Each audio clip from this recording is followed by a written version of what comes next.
ยอด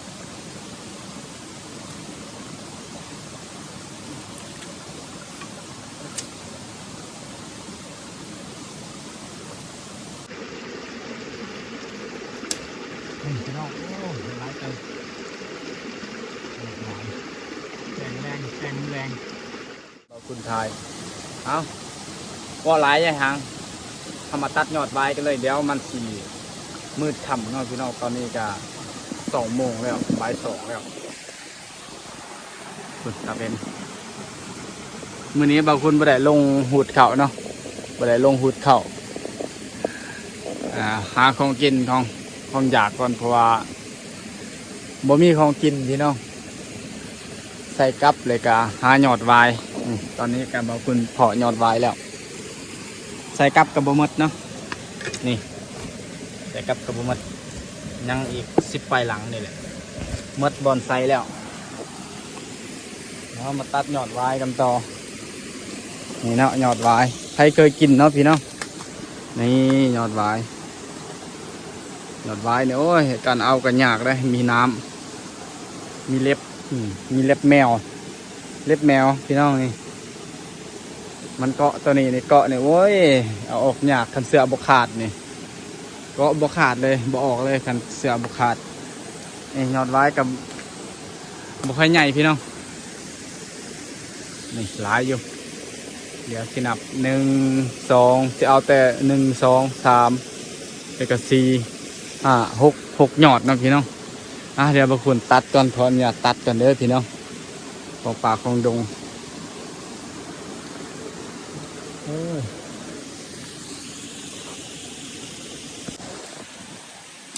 การตัดยอดไว้กะบ่ได้ง่ายบ่ได้ยากเลยแต่ถ้ายากเกินไปกะสิบ่ตัดเนาะดึงบ่ออกมันยากตอนดึงนี่แหละอันนี้ก็ง่ายอยู่ตลาดได้พี่น้องเอายอดไว้แต่ได้ยอดหนึ่ง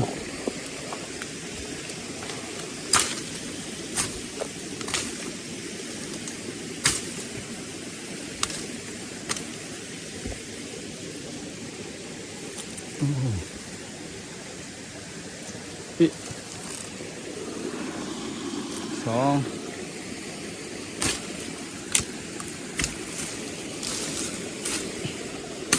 อีแม่ว่าอยากกินข้าวแปะเนาะกินแปะยอดไว้ข้าวแปะยอดไว้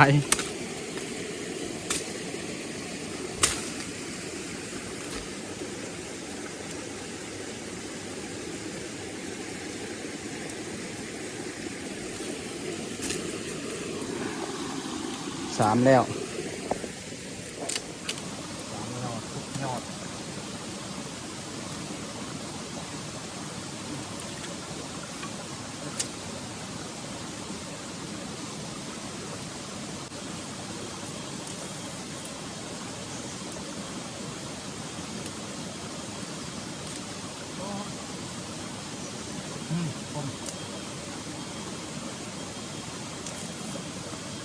พักผมแน่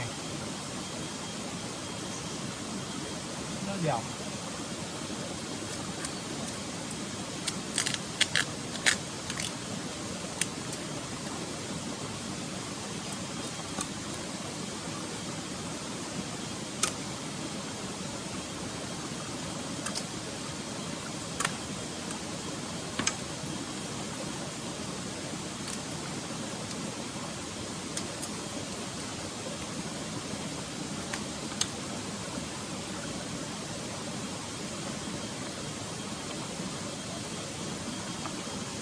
ผมพัก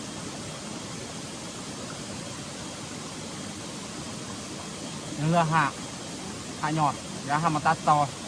มาตัดใหม่อีกพี่น้องยังลายอยู่นี่เราได้5 ยอด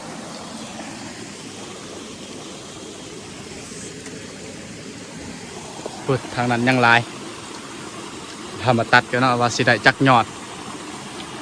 ตัดก่อนโอ้ทางนั้นงานยุ่งใหญ่เติบพี่น้อง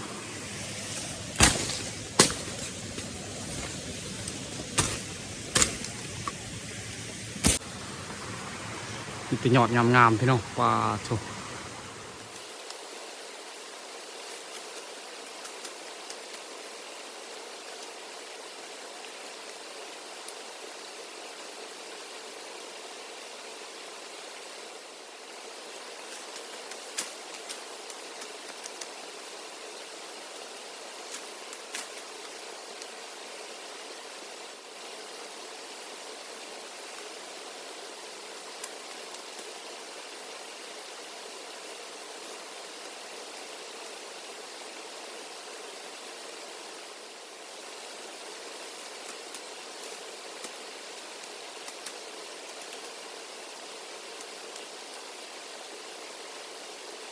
นี่พี่น้องตัดยังบ่ทันหมดเนาะพอกินแล้วพี่สิถอดอัน1 2 3 4 5 6 7 8 9 10โอ้10 ยอด10ปลายแล้วกับตัวเขาตัดก่อนอ่าเป็นแบบบ้านๆเขาพี่น้องอันนี้ยอดหน่อยนะมีใหญ่ใหญ่คักเกือบเท่านิ้วโป้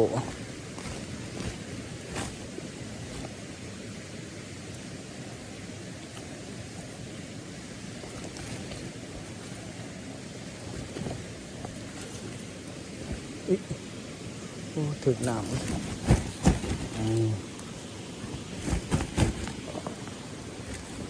เรากินแซ่บๆแรงพี่น้องโอ้อย่า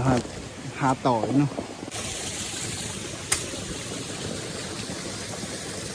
โอ้ใหญ่คัก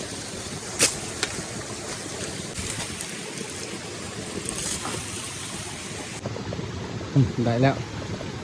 ทำนิ้วโป้อีเลยทำนิ้วโป้บอกคุณเลยเนาะโอ้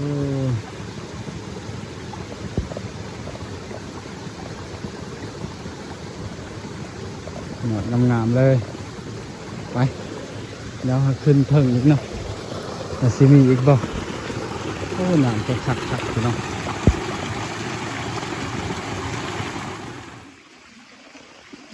ไว้ตัวนี้ก็เป็นกินคือกันพี่น้องอันนี้มันออกจืดๆเนาะออกจืดๆแล้วก็มีรสชาติหวานๆเลยสำหรับใบนี่ก็เฮ็ดมุงหญ้าเฮือนได้พี่น้องนี่สมัยก่อนบางคุณเฮ็ดให้ก็เอาตัวนี้แหละเฮ็ดหลังคาเนาะเฮ็ดหลังคานี่ตัดตัวนี้เฮ็ดหลังคาคือหญ้าคานั่นแหละแต่อันนี้คักกว่ามันบรรยุมาหยะคันลายๆเนี่ยโอ้เอาไปมุงเนี่ยเอาไปมุงตูบเนี่ยครับสมัยบ่าวคุณเป็นเด็กหน่อยเนี่ยโอ้ยเอาเฮ็ดคันเบ็ดได้นี่งาม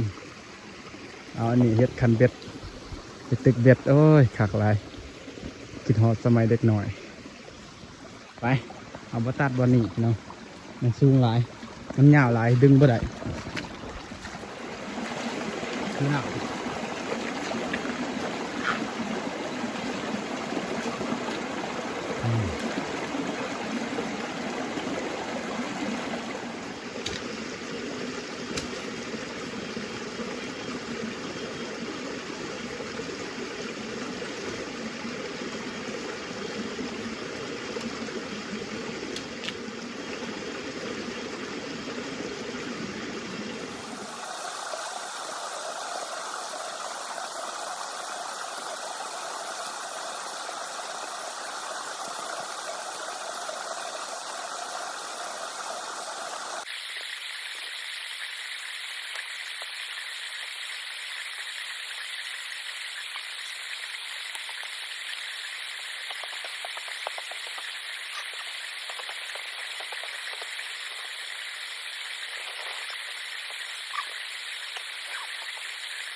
พี่น้องโอ้ยหลายใจแรงอ่ะมาเบิ่ง1 2 3 4 5 6 7 8 9 10โอ้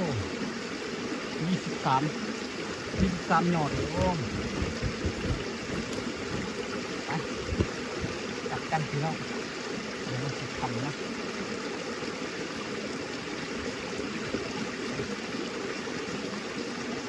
ไปพี่น้องกลับโอ้ได้23หยอดเรากินแรงแล้วกินแรงแล้วมาเรือป่าพี่น้องโอ้หลาย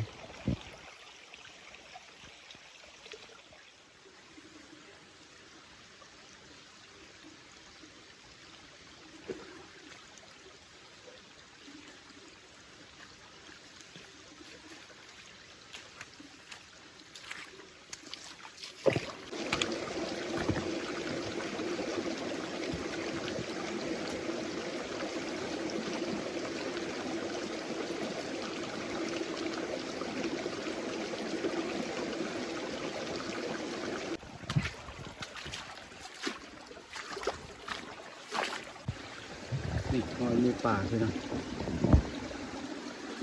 น่าจะแม่นคืนนี้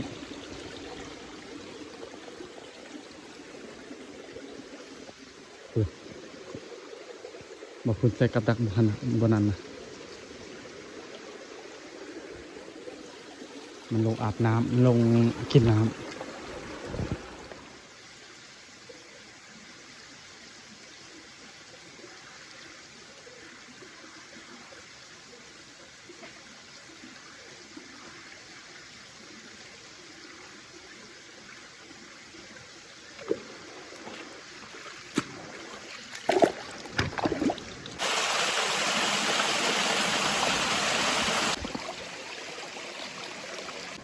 ไก่ป่าพี่น้อง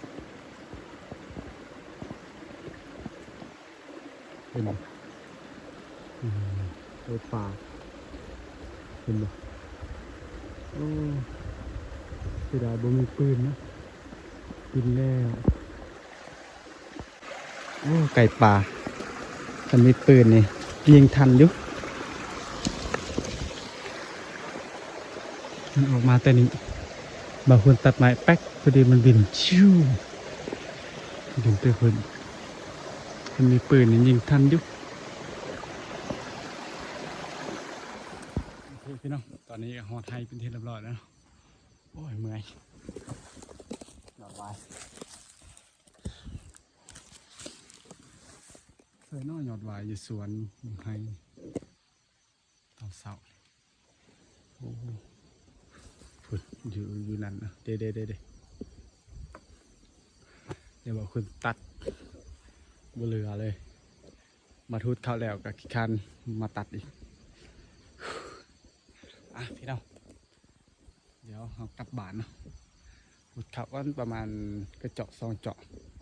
จะกลับบ้านไงพูดพี่น้องเอาไปตัดยอดวายก็พูดทางนั้นแหละห่วยน้ำเนาะมาใกล้ๆนึงทางนั้นจนสิคำเลยปัจจุบันนี้สว่างจ้านี่ยอดวายอุดข้าวสิมดเลยเนาะสิมดไทยเก่าแล้วมืออื่นก็สิมดแล้วพวกเขานี่บ่งามเบิ่งต้นเขานี่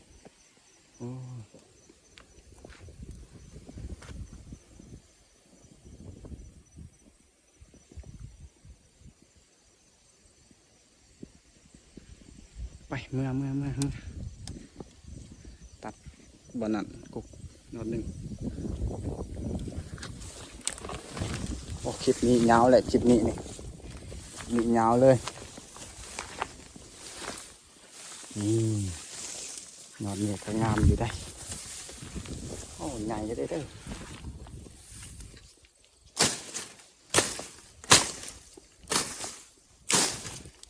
ถ้าจงไหวตอนเสียหยาจงไหวบ่ได้เสียพอดีกินได้